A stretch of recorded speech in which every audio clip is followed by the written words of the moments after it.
Okay, let's unpack this. Forget the sheep and the stunning landscapes for just a second. Right.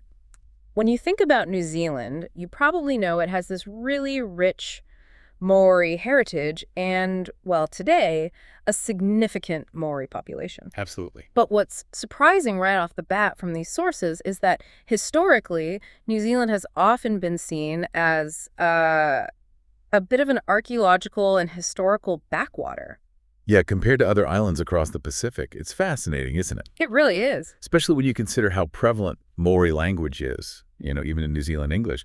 Something like 2/3 of the blended languages have Maori origins. Yet the sources say relatively little extensive scholarship has been published specifically on Maori origins. Exactly. Or the emergence of their unique culture, certainly, compared to places like Hawaii or maybe Rarotonga. Which is precisely why we're doing this deep dive today. We've gathered a stack of research, historical texts, different perspectives covering this history. From the very beginnings right up to, well, modern times. And our mission, basically to cut through all that information, unpack the key moments, the complex interactions. And those unique factors that have really shaped New Zealand into what it is today. Think of it as a shortcut, really, to understanding the core insights from all this material. We're going to guide you through this journey, highlighting the important bits and connecting the dots along the way. So where does this incredible story actually begin, despite that surprising point about the maybe lack of scholarship? Well, the material jumps right into the arrival of the very first people. Okay. The first New Zealanders were East Polynesian people, and the radiocarbon dates, they tell us they arrived by sea around 1280 AD. 1280 AD, so not a gradual trickle. No, it seems like it was essentially a single discrete event that kicked off the island's human history. And they weren't traveling light, I assume. What did Yeah. they bring that immediately started reshaping the environment? Well, they brought species crucial for their culture and their economy. Things like rats, dogs, chickens, and various plants. And these introductions began changing the natural environment almost as soon as they landed. And culturally, something pretty remarkable started happening then. The sources talk about a remarkable process of cultural change. What does that actually mean? It means that between roughly 1500 and 1800 AD, these early settlers went through this profound transformation. Right. It led to the distinct Maori ethnos. Their unique cultural identity and a new way of life really adapted to the specific environment of New Zealand. Okay, so adaptation was key. What did that involve? Things like intensified horticulture, a greater reliance on maybe introduced animals like pigs later on, and importantly, the development of fortified populations. Fortified. Yeah, living in places they call painas, those are the fortified villages, and also kunga, which were smaller sort of unfortified settlements. And how were they organized? Into iwi, or tribes. It was a period of really dynamic political, social, and technological evolution. And figuring out exactly where they came from, that's still being researched, right? It is, yeah. There's always debate in these areas, naturally. But the evidence points pretty strongly towards a tropical East Polynesian homeland. What kind of evidence? Things like the material culture they brought with them. Specifically, archaic East Polynesian artifacts found at certain early sites. Those were some of the first clues. Speaking of sites, there's one location mentioned that sounds particularly significant for understanding that initial arrival. Absolutely. The Wairau Bar archaeological site. It's on the northern coast of the South Island. Okay. And it's considered basically the best candidate we have for a founder phase community from that late 13th century period. What makes it so special? Well, it's extensive. For one, covers at least 11 hectares. And it's incredibly rich in artifacts and burials. Many of those contain those early archaic East Polynesian type goods. And wasn't there a specific find there that really underscored the connection back to the tropics? Yes, exactly. A tool made from a shell species that originated in tropical waters was found right there at Wairau Bar. Finds like that, they provide tangible evidence supporting the view that this was indeed one of those very first sort of pioneering settlements, directly linking back to their origins far to the north. Okay, so you have this established, evolving Maori society, and then eventually rumors of this land start reaching European ears across the vast ocean. That's the next big chapter.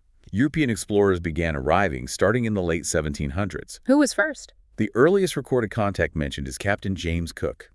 He sighted the North Island in November 1769. Right, Cook. And that initial contact, I imagine, quickly grew into something more substantial over the next few decades. Definitely. By the late 1790s, commerce was intensifying. You had whaling stations popping up, traders arriving. Shipwrecked sailors, too, presumably. Yeah, finding refuge.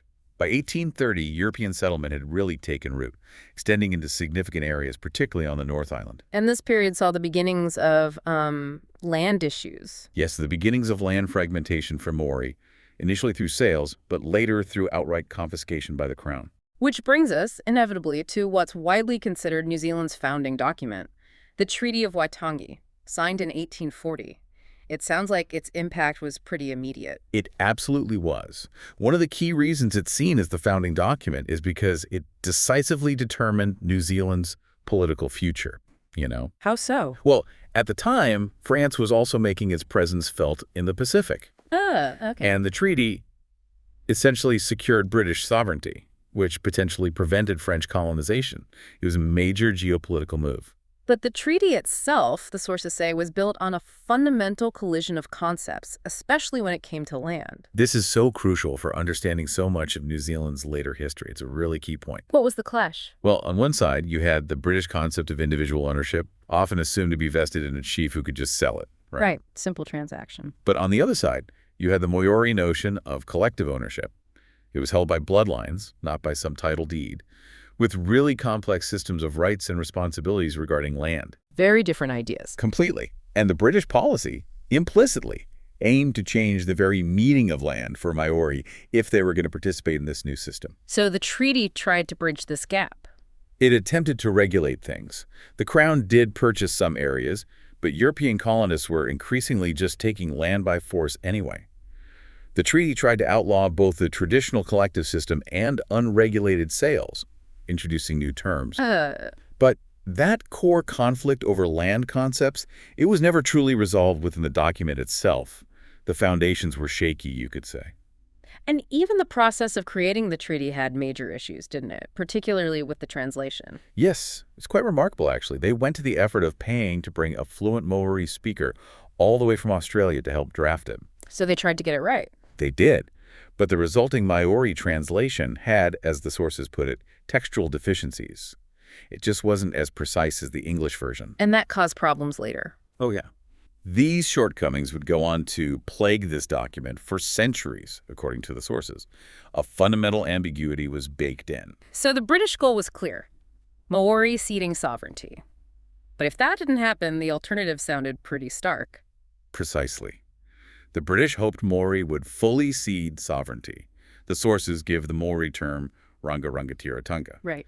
But if Maori reserved their sovereignty and the British objective failed, the alternative being considered was, well, bloody conquest, framed as the curse countries would endure. Grim. Yet, despite the translation issues and these underlying tensions, over 100 chiefs did sign the English text, ceding that sovereignty. Why? What are their motivations? It was complex, as you'd expect. Yeah. The sources suggest a mix of factors. Like what? Well, some were reportedly tired of recent price increases they were experiencing. Some were influenced by kin who had maybe formed friendships with colonists. Okay. But tellingly, the majority seemed to have been deeply distrustful of the growing number of settlers and their, evident greed and anger. So why sign it then? That seems paradoxical. It is striking. Despite this suspicion, the treaty was signed relatively quickly. And many Maori signatories genuinely believed it would secure their country and, crucially, protect them from settler schemes. It's easy to see how that mix of misunderstanding, different expectations, maybe hope, maybe fear, how that would set the stage for conflict down the line. Absolutely. And this early colonial period also saw the arrival of more organized settlement efforts, not just the sort of ad hoc arrivals. Right, like companies. Exactly. The New Zealand Company, founded in London in 1837, was a key player here. They aimed for rapid, structured settlement. Were they operating ethically? Well, the sources suggest their operations were likely no more, and potentially less, morally sound than other ventures at the time. Oh. Yeah, involving quite rigorous, if de facto, border protection and pretty elaborate relocation schemes for indigenous populations. But they were effective in establishing key settlements, weren't they? They were, largely between 1839 and 1850, and in a relatively controlled manner compared to some of the more chaotic earlier settlement. Which cities? They established cities that are still central to New Zealand today, like Auckland, Wellington, Nelson, Littleton, and Dunedin. often through land purchases from local chiefs. So it was quite a well-organized enterprise from the colonizers' perspective. Yes, navigated amidst, as the sources put it, a mix of bitterness and greed on the ground. So you have increasing European settlement, the treaty sign with all its inherent problems, and this rising friction over land and power. This inevitably leads to armed conflict. It absolutely does. The New Zealand Wars, they spanned roughly the 1840s through to the 1870s. What were they fundamentally about? Primarily armed clashes between British and government forces on one side and various Māori iwi tribes and their allies on the other. And our understanding, or the historical perspective on these wars, has shifted over time, hasn't it? Significantly, yes. Early colonial views often just frame them simply as necessary or maybe unfortunate forced land acquisition. But that's changed. Oh, yes. Recent historical work, as the sources highlight, presents a much more nuanced picture. It acknowledges the diverse reactions from different Māori groups. Not just one reaction. No, Yeah. absolutely not. And it explores the wars from Māori perspectives, revealing, traumatic experiences and aspects of the British military approach that apparently even shocked the milquetoast colonials back in wow. Britain. It sounds like these wars haven't been packaged into neat national narratives in the same way some other historical conflicts might have been. Is that right? The sources make that comparison, yeah. They mention narratives of the North American Wars of Secession, which often feature these broad, sweeping tales of, say, Māori malice or heroic colonials. Okay. In contrast, there's a noted lack of widespread mass narratives for the New Zealand Wars. And the sources suggest this leaves significant space for ongoing cultural retrieval practices by Māori for telling those stories. Interesting. So while these conflicts were unfolding, there was also a parallel push happening towards greater political union and self-governance? Yes, exactly. The desire for a stronger union arose in the 1850s, about a decade after New Zealand had gained the status of a self-governing colony. What was driving that?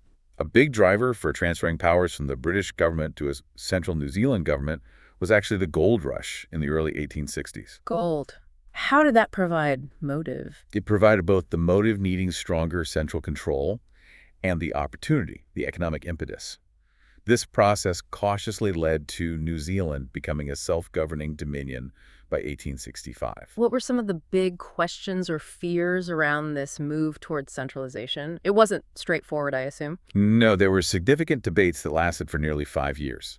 Main objections, according to the sources, centered on the risk of a despotic central government. Fear of too much power in one place. Exactly. And doubts about whether a union was even practical, given the geography and the different provincial interests.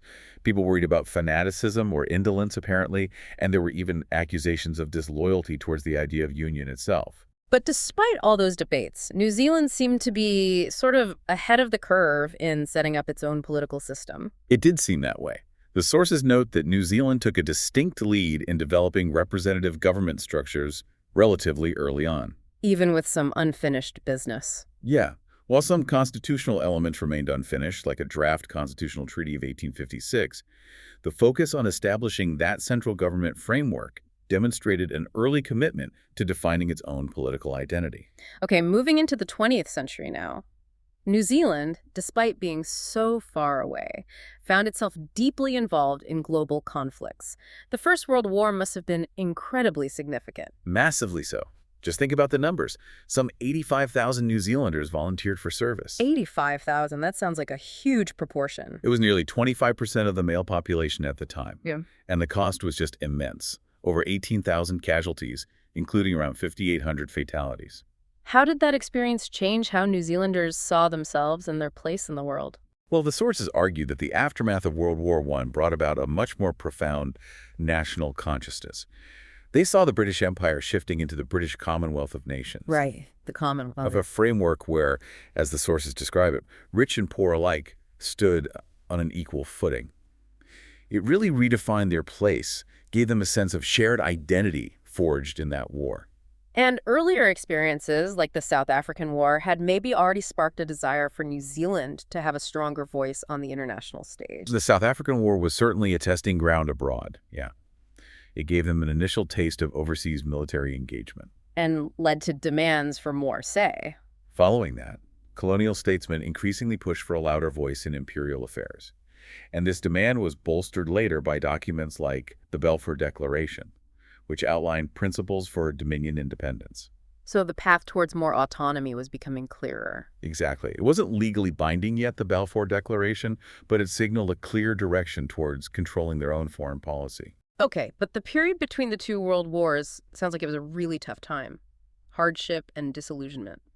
It really was a period of major economic and social upheaval. You had soldiers returning from World War I, often finding a lack of jobs, or the Promised Land settlements just weren't there. And the economy struggled. Big time. Mm. Agricultural struggles hit hard in the late 1920s. Apparently, rabbits became a major pest problem, wool prices plummeted.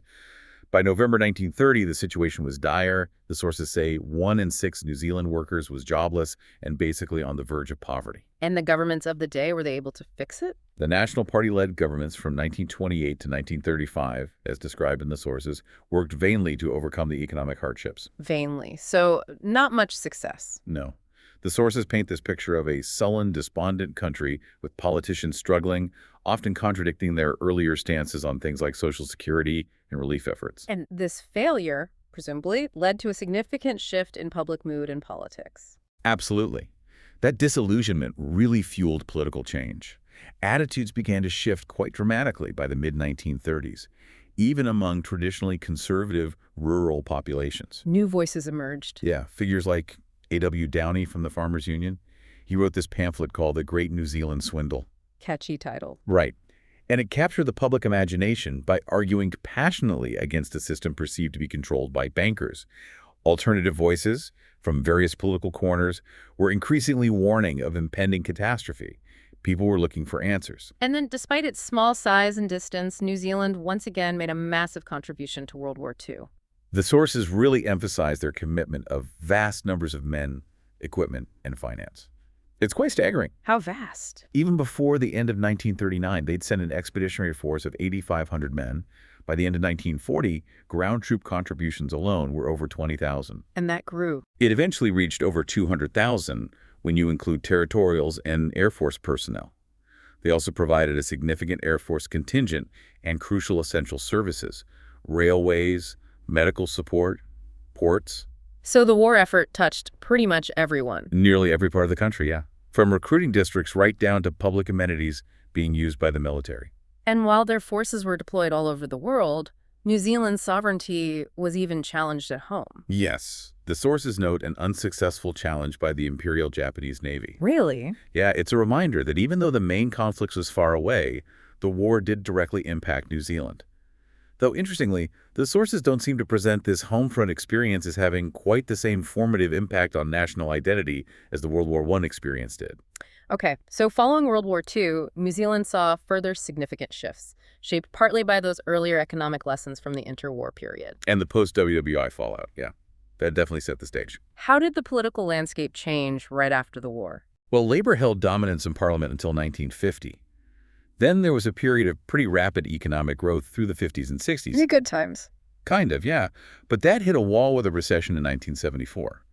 This led to Labour's defeat in 1975, bringing in Robert Muldoon's national government. Muldoon, how is his era described? The sources describe his time through the 70s and 80s as marked by gradual but growing disarray, even as he strongly asserted New Zealand's sovereignty in both foreign and domestic matters. A bit contradictory, maybe. But the truly seismic shift, the really radical change, seems to have happened after the 1984 election, right? Absolutely. That's a watershed moment. The Langdon Douglas Labour government that came in implemented this set of radical economic reforms. From radical how? The sources describe this as a political ideology change as drastic as the earlier Labour Revolution that had introduced the welfare state in the first place. It was a complete reversal in many ways. Wow. What exactly did those radical reforms involve? Give us the headlines.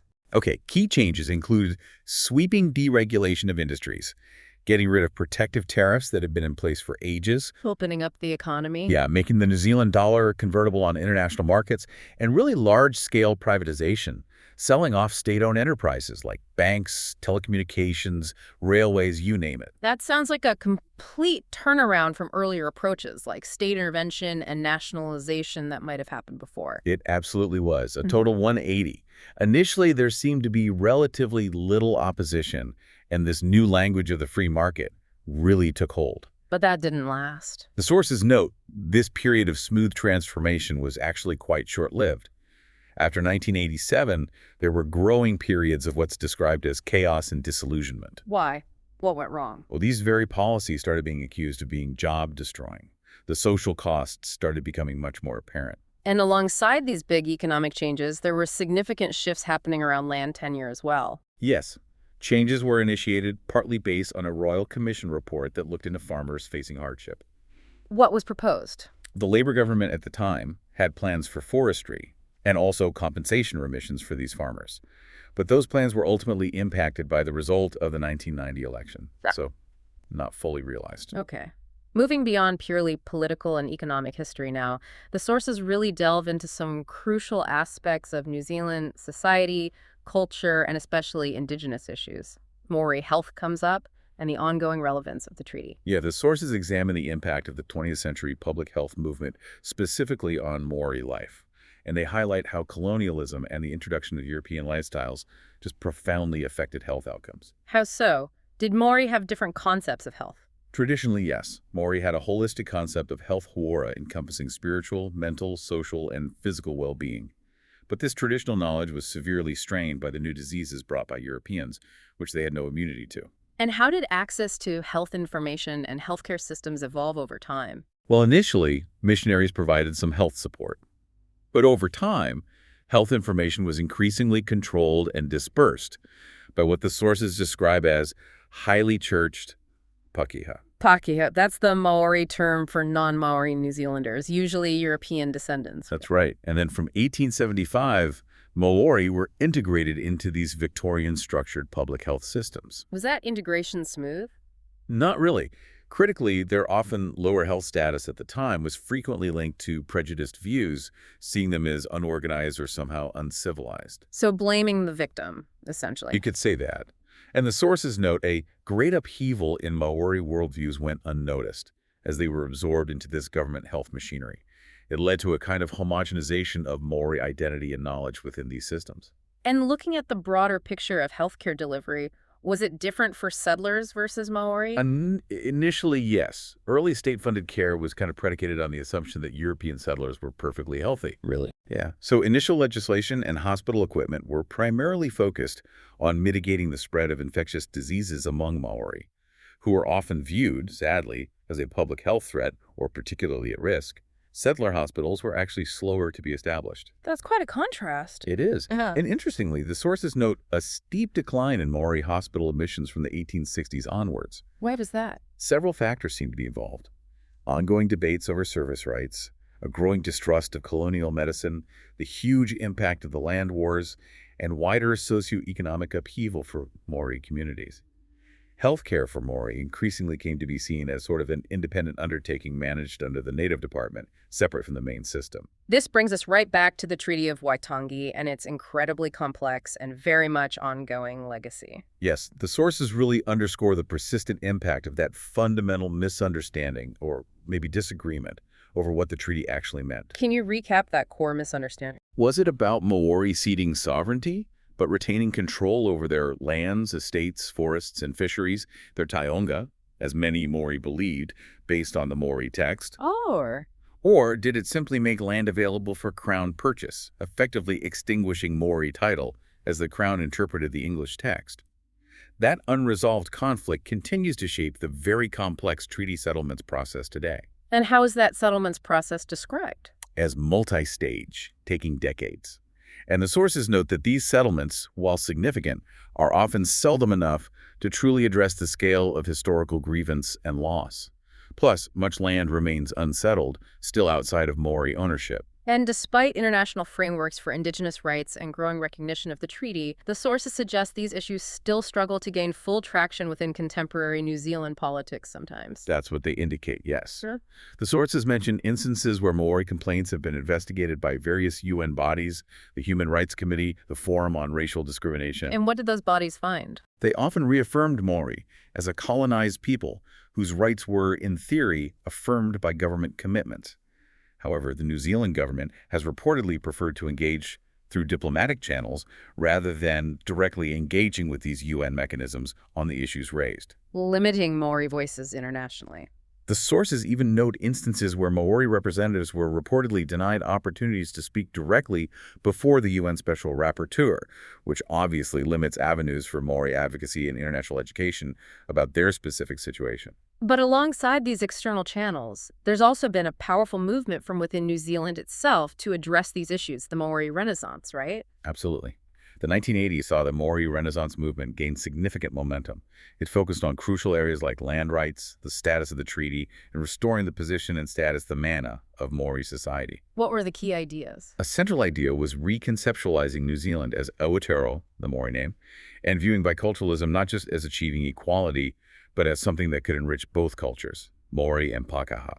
And this Renaissance involved actively re-examining the past and knowledge from a specifically Maori perspective. Precisely. Given that many key historical documents, including, importantly, versions of the treaty, were written in European languages, the movement aimed to interpret knowledge in Maori terms Oh. by using Maori models, Maori languages, and Maori perspectives.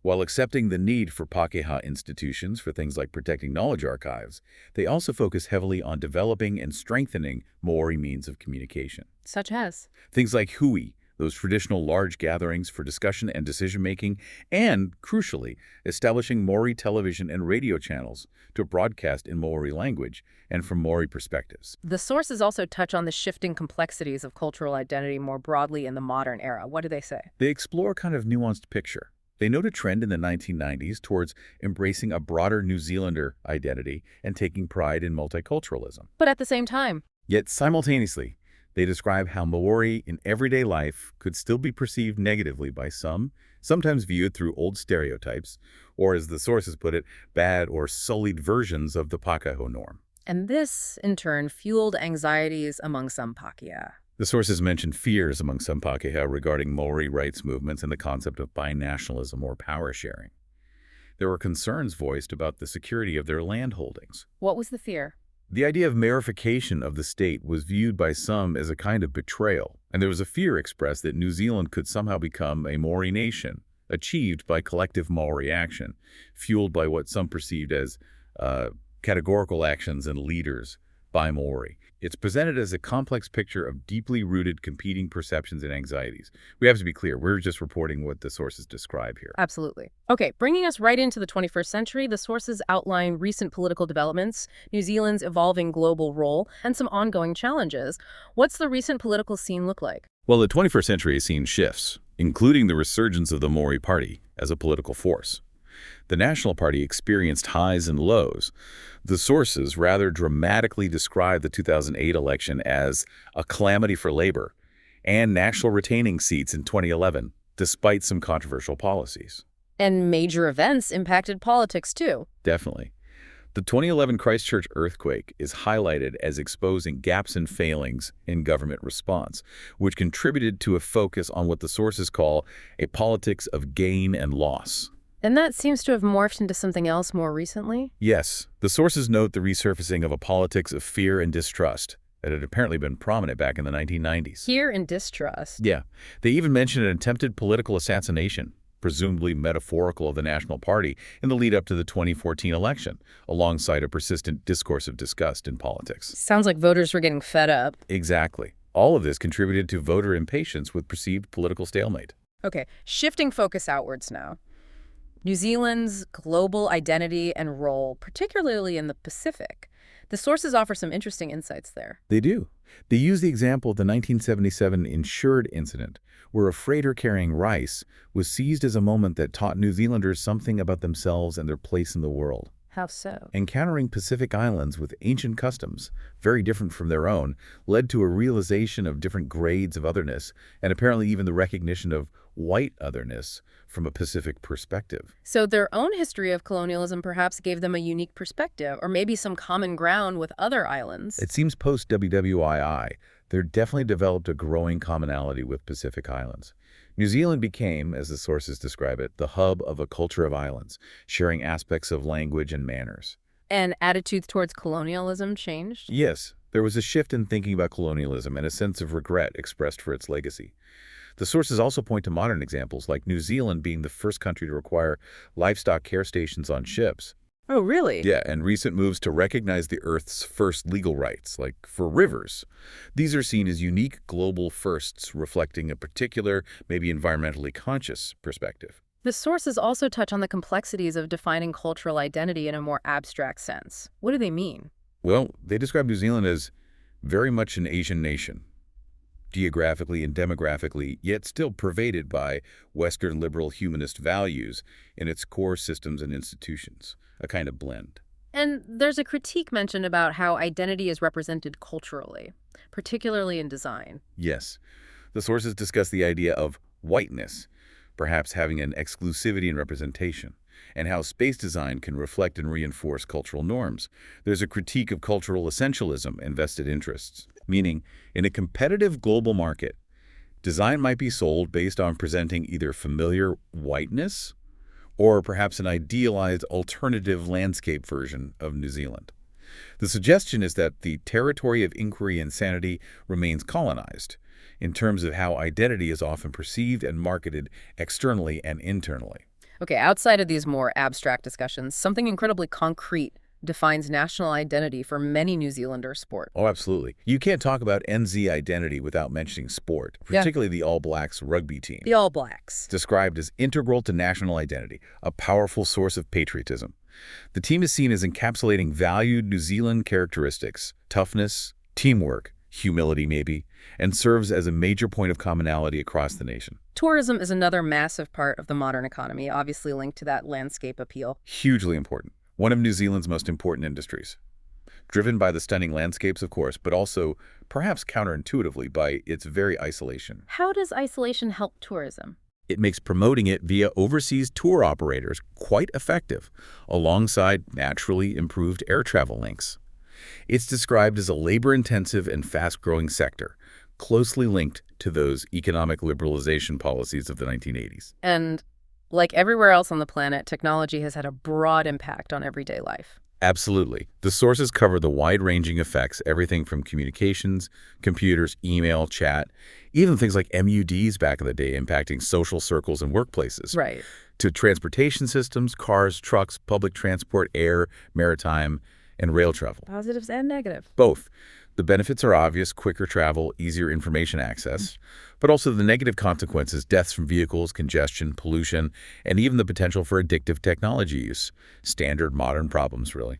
Bringing it back to the economy for a moment, the sources mention some shifts in strategy starting way back in the 1970s, influenced by economic pressures. Yes, economic pressures and a growing distrust of Britain, particularly around trade access, in the 1970s led to a push to speed up settlement processes, specifically treaty settlements. Why speed them up, then? It contributed to what the sources describe as a securitization strategy. The aim was partly to legally and economically integrate Māori as stakeholders in the national economy and redistribute some wealth. This was seen partly as a way to address social debts from things like the land wars and subsequent land loss. And this strategy continued to evolve over time. Yes, the sources mention later approaches aimed at offsetting rising welfare costs and potential future treaty claims by synthesizing education policy with this political securitization idea. How?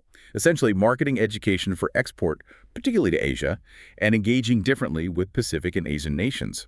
It's presented as a complex layering of economic and social policy objectives over decades. Finally, then, the sources highlight some persistent economic challenges facing New Zealand today. What are the main ones? Key challenges mentioned include recurrent large balance of payment deficits, importing more than exporting, essentially. Okay. There's also the ongoing debate around those orthodox budget policies implemented in the 80s and 90s. They successfully restored currency confidence, but came with significant social damage, as we discussed. A difficult trade-off. Very much so. There's a stated goal now to achieve productivity leaps, perhaps by applying modern tech to older, maybe outdated sectors. But always alongside this is the ongoing need to balance budget discipline with social equity. And it sounds like there's not always clear agreement on how best to tackle these issues. That's right. The sources point to debates about the appropriate policy instruments in a globalized context. Things like swaps, quotas, or fixed lending rates are mentioned. They note a lack of government will or clear agreement on certain policy areas and the ongoing challenges of monetary control in a global economy. So still searching for the right tools. Right. Essentially, yes. While New Zealand has undergone these extensive, often radical policy changes in recent decades, there's still an open question, according to the sources, about whether the current tools are adequate or appropriate for sound, prudent policy moving forward. Wow. What a journey we've really taken through this deep dive. We've gone from the very arrival of the first Polynesian inhabitants, the incredible cultural transformation creating the distinct Maori ethnos. Right, through the complex layers of European contact, those fundamental misunderstandings and conflicts ignited by the Treaty of Waitangi and the New Zealand Wars. Exploring the political evolution towards becoming a dominion, the profound impacts of two world wars, and the economic hardship in between. Then those radical economic reforms of the 1980s that completely reshaped the nation. And finally, landing on the ongoing, often really challenging negotiation of social identity, indigenous rights, and these modern economic and social hurdles. It truly is a history defined by this dynamic interplay, isn't it? Mm. The interactions of diverse peoples, these competing ideas about land, sovereignty, identity. And that continuous struggle, it seems, to reconcile a deeply complex past with modern aspirations. And understanding this history, as the sources make so clear, is absolutely key to appreciating New Zealand's unique perspective on the world, its status as a developed first world nation, and also the persistent challenges it continues to navigate. It really shows you why New Zealand is the way it is today. It really does. It helps explain why the treaty remains so central, such a live issue in national conversations, why debates about identity and representation continue to be sensitive and crucial. Why its relationship with its Pacific neighbors is distinct, yeah? Yeah. And why certain economic or social challenges feel so deeply rooted in the national story. Exactly. This deep dive hopefully gives you that essential context. It's crucial background. And that leaves us with this final thought to ponder. Building on those recurring themes we saw throughout the sources, the conflicting interpretations, those unresolved grievances, the tension between historical forces and modern goals. If New Zealand's entire journey is so marked by this dynamic interplay, this push and pull, how might the nation's future trajectory continue to be shaped by its ability or perhaps its inability to find common ground amidst these persistent historical undercurrents? Something to think about.